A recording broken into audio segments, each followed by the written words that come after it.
देखिए, देश में सवाल ये उठता है जब चुनाव होते हैं तो चुनाव पार्टियां लड़ती हैं, ना कि कोई देश का प्रधानमंत्री हो, रक्षा मंत्री हो, गृह मंत्री हो।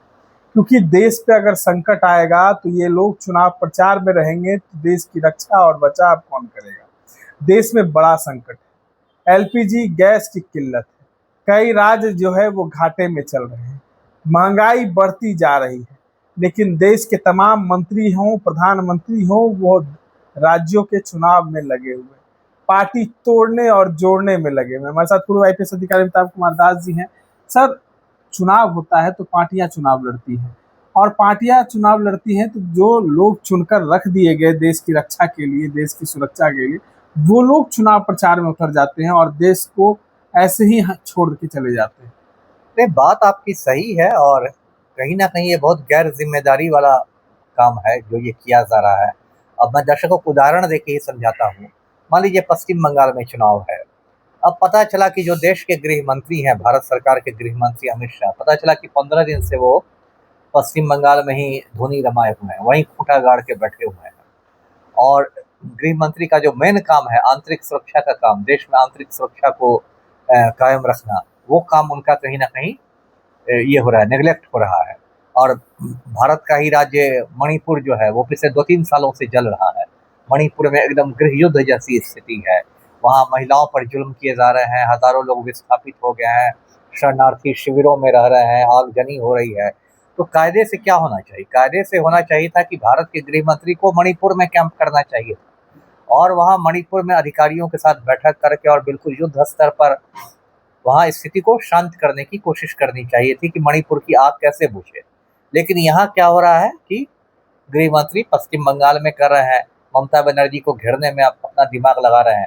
उनका अपना जो मंत्रालय है और वहाँ दिल्ली में उनके मंत्रालय की सैकड़ों फाइलें जो होंगी, उसका भी पहाड़ बन चुका होगा, जिस पर गृह मंत्री के दस्तखत की जरूरत है, नोटिस की जरूरत है, जिसको उनको पढ़ना चाहिए, वो सब अंबार हो रहा होगा। यही मोटा मोटी सभी स्थितियों में रहता है कि अब मान लीजिए आपने कहा कि इस देश में तेल संकट, गैस संकट एक बड़ा संकट है। अब बड़ा संकट है क्योंकि हॉर्मुज का रास्ता बंद हो गया, लेकिन पता चला कि जो पेट्रोलियम मंत्री हैं वो कहीं तमिलनाडु में कैंप करके प्रचार कर रहे हैं। तो ये बात तो है ही। देखिए, सारा खेल हो गया है।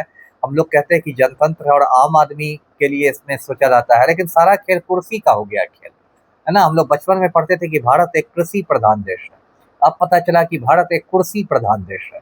तो जब देश में कुर्सी की ही प्रधानता हो जाए तो आम आदमी तो हाशिए पर चला आपको नहीं जाएगा। लगता प्रधानमंत्री जो सीटों की संख्या बढ़ाने के लिए संविधान में संशोधन करने की तैयारी जो कर रहे थे, इसमें संशोधन करते कि अगर जिसको चुनाव में प्रचार करना है तो पहले इस्तीफा दे दे, उसके बाद वो तो चुनाव सबसे प्रचार पहले में प्रधानमंत्री को इस्तीफा देना पड़ता। वही चीज होना चाहिए।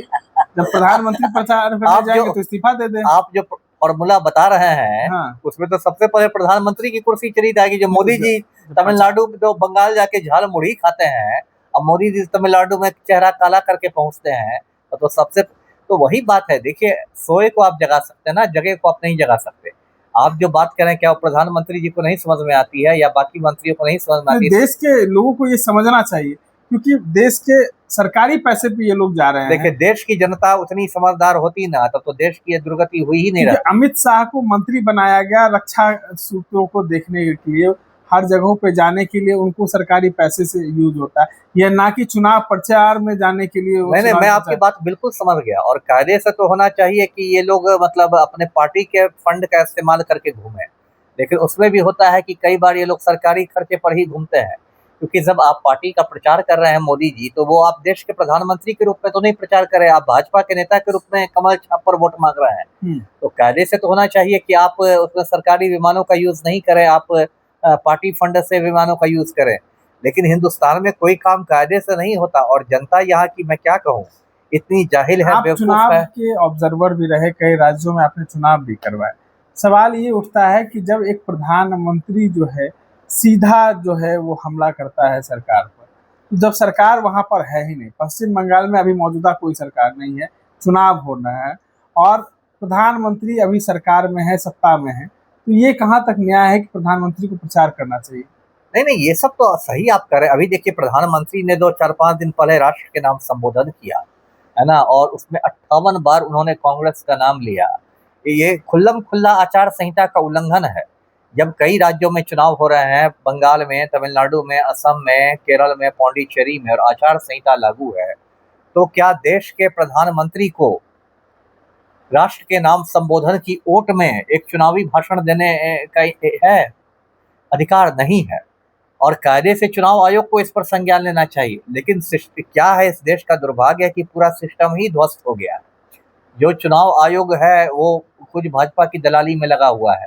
मल्लिकार्जुन खड़गे कोई बात बोलते हैं, 1 मिनट में उनको नोटिस चला जाता है, और मोदी कुछ उल्टा सीधा करते हैं, उनको नोटिस जाता ही नहीं है। अमिताभ दास कुछ बोलते हैं तो पूरा पुलिस का कुनवा पहुंच जाता है। वही बात है।